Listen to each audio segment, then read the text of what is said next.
This is Time Signatures with Jim Ervin, a podcast and radio program presented by the Capital Area Blues Society in Lansing, Michigan. Driving up and down these Michigan roads, yeah. And now, here he is, your host, Jim Ervin. Baby, I'm home. Well, thank you, Parker, and welcome to Time Signatures. I'm your host, Jim Ervin, and today's special guest is one of my local favorites. If I was to list off all of her accolades, I dare say we'd probably fill up a good portion of the episode doing just that.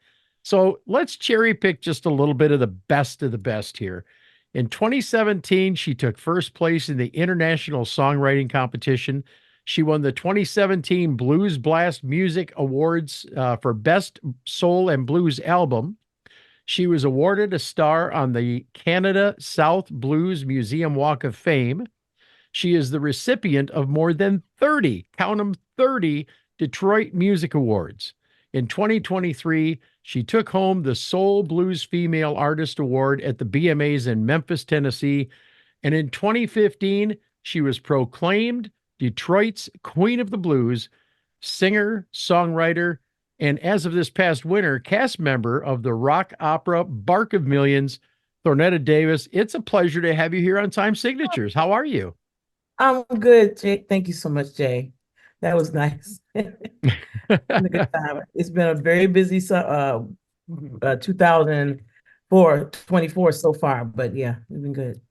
Yeah, fantastic. You know, I take great pride in writing my introductions, but I have to tell you, there's so many accolades to choose from that I really did have to take some time and choose the best of the best. You've really done well, haven't you?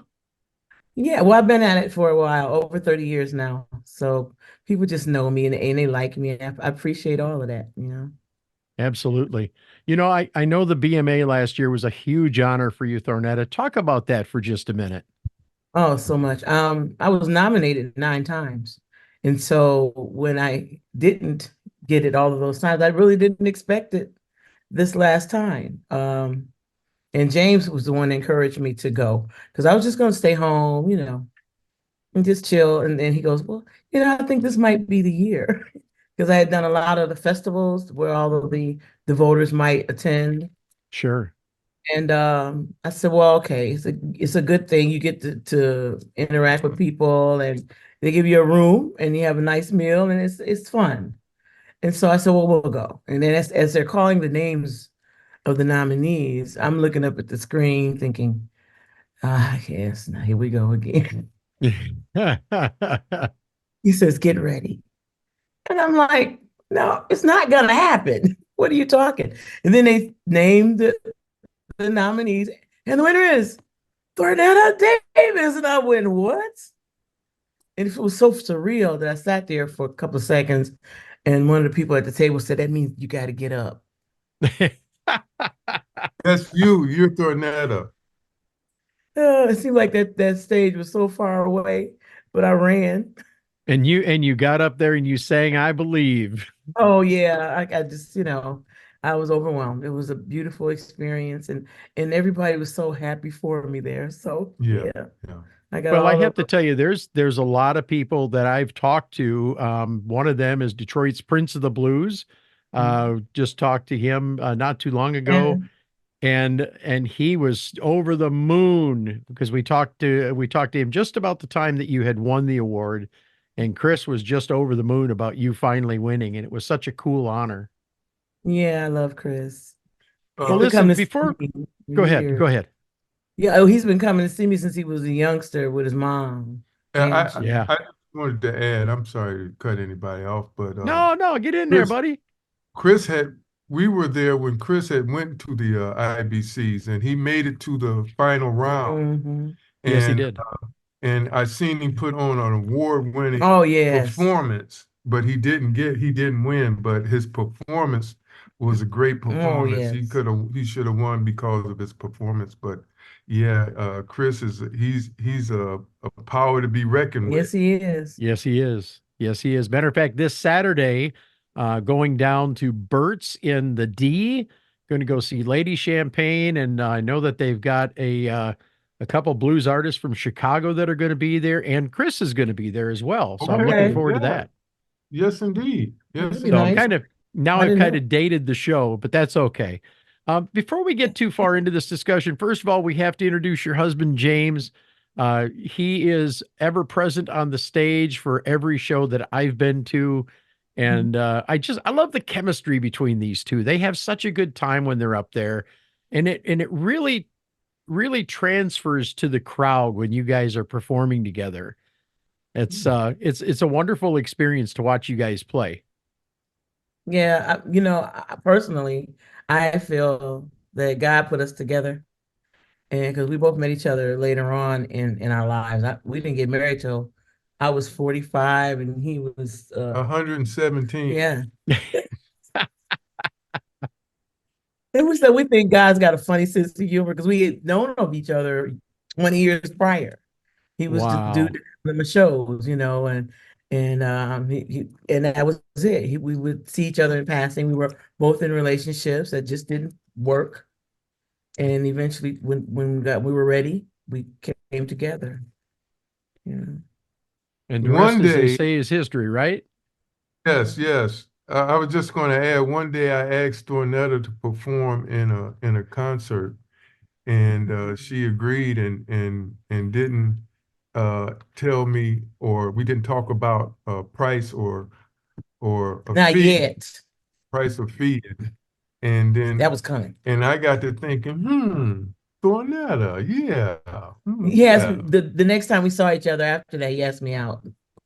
There you go. Like, really? Yeah. Okay.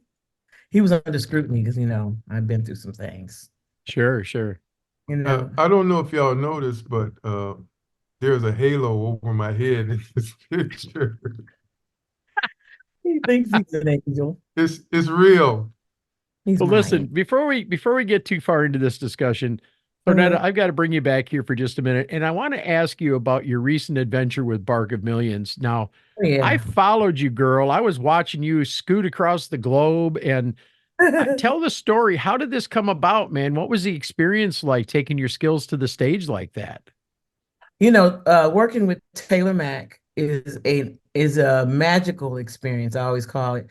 When I met him 8 years ago, he had come to the Ann Arbor, Michigan area, and he asked somebody, "Do you know of two powerhouse singers, some real soulful voices?" And that was for his previous show, the 24-hour 24 Decades of Popular Music. Okay. And the segment that I was in is actually a part of a 24-hour show that he put on in New York. He got me and a young lady from Detroit named Stephanie Christian. And when we showed up, we just were doing covers of old soul music of 60 songs. And we were singing background, and he had us do some lead vocals on a couple of the songs. And we didn't know what we were setting ourselves up for. We just were rehearsing. We all had on our regular clothes. And then we asked him what he wanted us to wear. He said, "Just look fabulous." And so that's what me and Stephanie did. We brought our fabulous outfit. But when it came for showtime, Taylor walked out from the back of the stage, and he was like 7-inch heels, full drag. He had on a dress that had Campbell soup cans all over because Machine Downs works like that. Sure. And we looked at him, and then we looked at each other and said, "Okay, this that kind of party. Well, let's go." And it's been a whirlwind ever since. And after 24 decades, he started putting together the Bark of Millions. And he'd been working on that for years too. And he'd always want to do a show dedicated to the historical people in the gay community. And so all of the songs is 55 songs about 55 people. Wow. The show lasts 4 hours. And there's a number of singers, like I can't remember, like 10, 12, maybe it's a lot of singers in this show. And we all do songs that he wrote. Him and Matt Ray wrote together, and all of the songs are dedicated to a particular person. Wow. Mm-hmm. That's something, if I ever get a chance to see, I would love to see it. Oh yeah, got to. It's nonstop. He talks about you're in charge of your own bladder, because this show is going to keep on going for 4 hours until we're done. Yep. Wow. Definitely something to see. It is. Thornetta, living in the Detroit area was obviously a great place for the seeds of the blues to get planted. But how did it begin for you? And at what point did you know that this was the path you were going to take? Let's see. In 1986 or 7. Okay. I was a young mom, on welfare, but I always wanted to sing. And I had started going down to the east side of Detroit to this jam session. And there was a band there called the Mont Zodiac and the Love Signs. Okay. And I was listening, they were singing soul songs that I had been raised up listening to. And I just started singing background in the audience. And one of the band members told them that she's a good singer. You need to get her up here. And so they called me up on stage. They said, do you know any blues? And I knew one blues song, and that was Stormy Monday. Because prior to that, I was R&B, top 40 R&B, Anita Baker, sure, Whitney Houston, all of that, with a girl group called Chanteuse. And they said, well, I said, I know Stormy Monday. And so they played Stormy Monday, and I did that. And then every time I showed up, the audience would say, let the girl sing. And then I kept doing Stormy Monday. And then one day the leader of the band asked me to do a gig with them. And he goes, you know, and at the end, we didn't have any people in that gig. After it was over, we had about 20, 30 people maybe. And he goes, okay, either you could take this amount of money that I promised you, or you could take this very low amount of money and be a part of the band. And I didn't have a gig. I didn't have any job. And I was like, I get to sing for and get paid? Yes. And I was with that band for 10 years. They called themselves, after I joined, they called themselves the Thornetta Davis and the Chisel Brothers. The Chisel Brothers featuring Thornetta Davis. And that's when I became a blues singer. Wow. They said, we do top 40. We do soul and blues. I remember seeing that. And yeah, they wanted to call me Girl Thornetta. And the drummer who was on the road at the time when they got me in the band, he was on the road with Was Not Was. And he came back and he goes, what's this Girl Thornetta thing? Just give her name, Thornetta Davis. Because I was like, whatever y'all want to call me, as long as you pay me, I'll do it, you know. So then they changed the name to the Chisel Brothers featuring Thornetta Davis. And then we started winning awards every year at the music awards and best blues singer, blah, blah, blah, you know. And I'm like, yeah. You know, and I started digging through my mom's records to get repertoire, and then I started really loving the genre of music because it felt like me. It's like God led me to that music, you know. Yeah, absolutely. And because it's a truth telling, it's a storytelling, and I was, like I said, I was a single mom with no money, and it told my story, you know, of relationships that I'd been through, and I would only pick songs that I could really relate to. You know, if I went something like that. Yeah. So you're a lot like me. I love to have songs that make me feel. And a couple of yours do. I Believe, Am I Just a Shadow? Oh, yeah. Those are two of my favorites off of your album. Your incredible singing talents have been featured on everything from the Michigan State Lottery to the Detroit Pistons to the HBO hit The Sopranos. But you've also done work with Bob Seger and Little Steven Van Zandt. It sounds like you really had some fun along the way, yes? Oh, yeah. I just happened to be in New York at the time with Steven Van Zandt. He was producing a group called Majek Vashek and the Soldiers of Conscience. They were from Nigeria. Okay. And the booking agent who booked me came and told me, hey, they need a background singer. Would you like to go and audition? And so I went and auditioned. Next thing I know, I'm recording on their album, and Steve Van Zandt is the producer. So we had a good couple of days together in the studio with him. Nice. Worked with Bob Seger. I'm on at least 3 of his albums, just singing background tracks, you know. And that all started from them hearing about me. The Chisel Brothers were the well-known group of guys. So when I started working with them, that's the first time I was even exposed to hanging out with white people in the city of Detroit. And they had already had a fan base. And all of those people were the ones that started coming to see me, and they was the hot ones hiring me to sing on their background tracks. Wow. Well, Thornetta, you've shared the stage with the likes of B.B. King, Ray Charles, Etta James, and Coco Taylor, just to name a few. But I wanted to ask you to share your story about opening for Bonnie Raitt at the Ann Arbor Blues and Jazz Festival in 92. Now, you were already making a name for yourself, but that must have been a real pinch me moment, yes? Yeah, it was. Bonnie, at that time, she had just won her Grammys, and at that time I was in my 30s. So I was thinking getting into the music business after your 20s, you're old, and it's going to take a lot to try and get that level that you want to get to in your 30s. Because at that time, they were thinking about like, you're too old to be in this game. But then I saw Bonnie, and she's in her 40s at that time, winning all her Grammys and all these hit songs, and I'm loving all of her music. And then I get a chance to open for her. I was on heaven. And then I was sharing a room with her touring mate, Katie Webster. And Katie and I were just laughing it up and, having a good time in our dressing room. And in walks Bonnie. My mouth dropped. I'm like, I cannot believe I'm standing here in front of Bonnie Raitt, Yeah, and Katie Webster, my idol, she's right here. And then she goes, oh, I like what you got on. I just bedazzled this vest. She goes, I got to go change my clothes now because I got to bedazzle myself like you. And she goes, would you like to sing a song with me in my encore? And I said, I can't believe this. So she got me up during her encore to sing a song with her. I don't remember the song. Wow. I remember being in awe of the whole experience. Now, and that brings up the next question. Have you ever caught yourself outside of that moment when you're opening for somebody and you step off the stage and then you just kind of stand back and watch them do their thing? That must really be a surreal feeling for you. It was so surreal. I was in heaven. Yes. The same thing with Etta James. I'm opening for Etta, and I didn't get to sing with her, but I stood off to the side of the stage after my performance and just watched her go. The same thing with BB King, I'm getting goosebumps over here.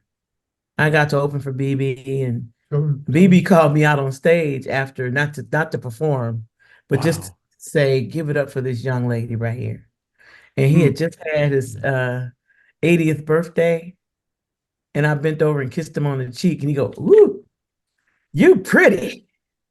I'm 80. I ain't dead yet." See that poster? See that poster right there? Yeah. That is from his 80th birthday tour from 2006. Yes, yes. Yeah. I'm sorry, 2003. 2003. So cool. Yeah. It was so cool. That is awesome. Oh yeah, he at one time he was passing out gold chains with the charm on them and everything. This is the second time I opened up for him. And I wanted one of them so bad that I'm seeing him just tossing them out to the audience. And so this was at the Fox Theater in Detroit. I'm standing there going, I want one. And he didn't hear me. And he getting ready to toss out the last one. So I run out on the stage.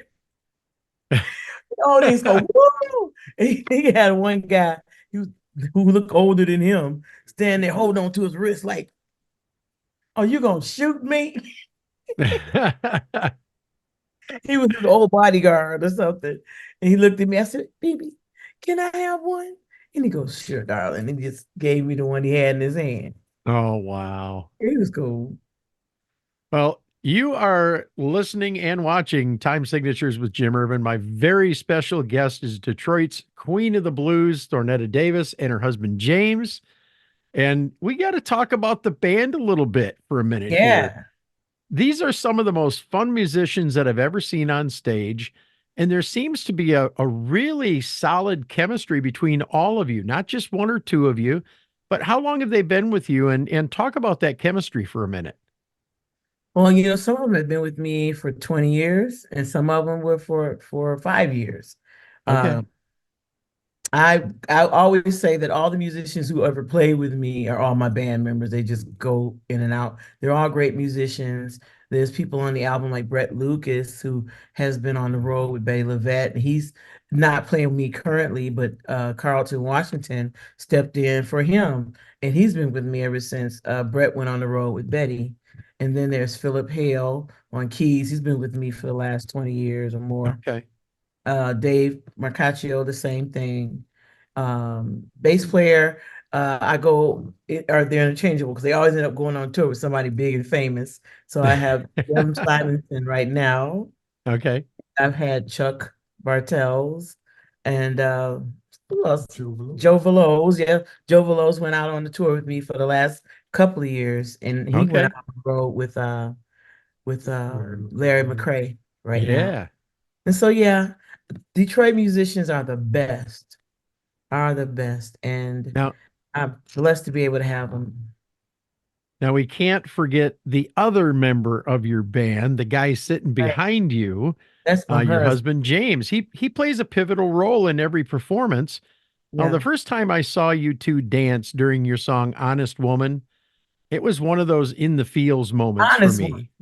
Or Honest Woman. What did I say? I'm sorry. Woman. It's okay. I'm an Honest Woman.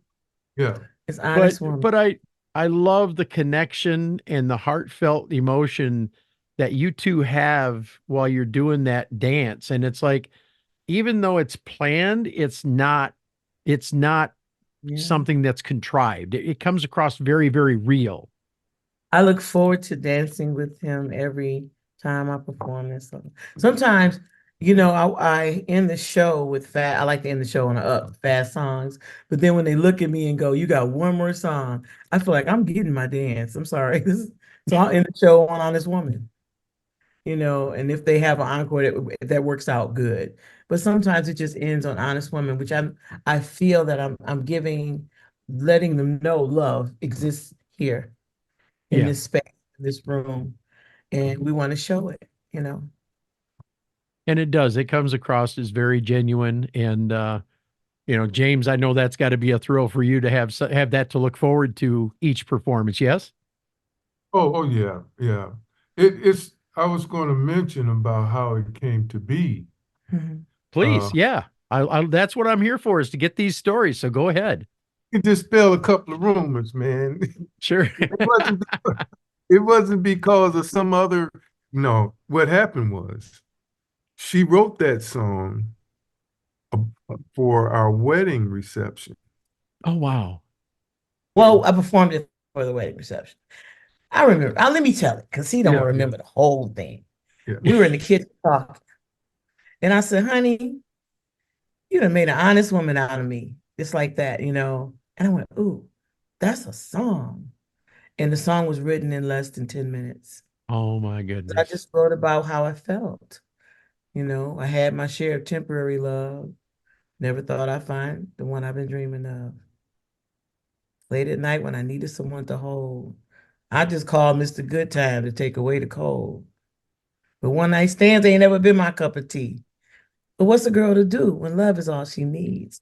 And I thought about when James came along in my life. I had just gotten out of a bad relationship, didn't want to go there no more, got tired of the knuckleheads, and I took responsibility for the fact that I was accepting a lot of it. And once I stopped accepting that, that's when I said, okay, now I know what I don't want.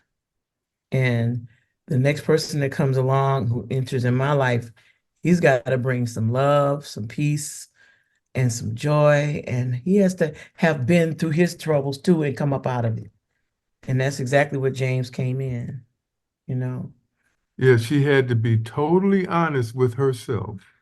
Mm-hmm. He had to be honest with himself. Yeah, honest woman. That's came about. So at our wedding, we got married at Hart Plaza in front of thousands. So at our wedding reception, that was our first dance. Yeah. Wow. That was our first dance. So in honor of love, we call it a day of love. The day we got married. Yeah. And people at Hart Plaza were like, "Is this real?" In honor and respect of love, we give honor to that song, which I think is musical therapy, but it's a song about two people falling in love, and we all have our own issues and moments and things like that. But if you can look inside the person behind all that and fall in love with that, then the rest will fade away.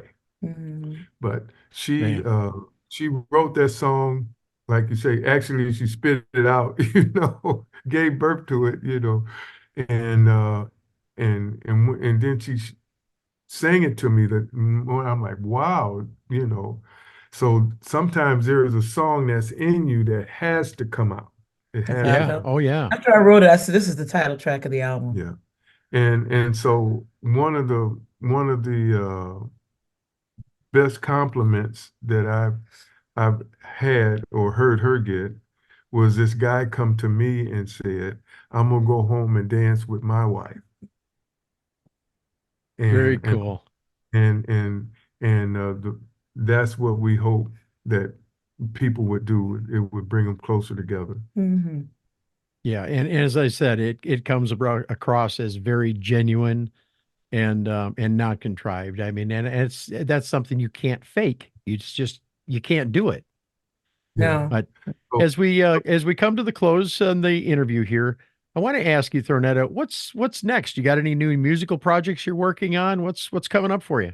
I am writing. I got a bunch of songs. I'd like to get into the studio. I haven't gotten in the studio yet, but I am writing, and I'm just mulling over in my mind who I want to work with, and I got some great ideas, and it's a different process than it was the last time. The last time I had the group of people who I work with all the time, and we just worked out the music that way. But this time I would like to work outside of Michigan-based artists, people that I'm meeting when I go to the blues foundations. And Sure. talk to some of them, and they said yes. So it's about getting that time together. Also, this summer I'm going to be doing a lot of gigging. Stuff is already starting to fill up my calendar. Right before I got on with you, somebody from France was like, "We want you for these 3 dates," and I'm going to Italy this summer. And wow, yeah, so wonderful. Some things happening. Yeah. Very nice. All right. Where can we get more information on Thornetta Davis? We want to buy CDs. We want to get touring information, booking information. Where do we go for this? You can go to thornettadavis.com. You can get my CD on amazon.com. And you can download it on all the social links, that you buy music from. And you can hit me up on my website and email me something. I always answer. And you can get one of these awesome posters that hangs behind me here. I've got. That's right. Yes, I see it. Yes. Yeah, made sure I told you I was going to put one in my studio. Well, I did. Yes. Well, Thornetta Davis, James, thank you so much for joining us on Time Signatures. My best wishes on your continued success, and we certainly look forward to seeing you on the road again soon. That wraps up another edition of Time Signatures with Jim Ervin. I want to thank Thornetta for her time, and also want to thank you for taking time to watch and to listen. Jim Ervin reminding you that keeping the blues alive, well, that's everybody's job, but preserving the history of the blues one story at a time, that's my mission. Until next time, we'll see you soon. Bye-bye. Thank you.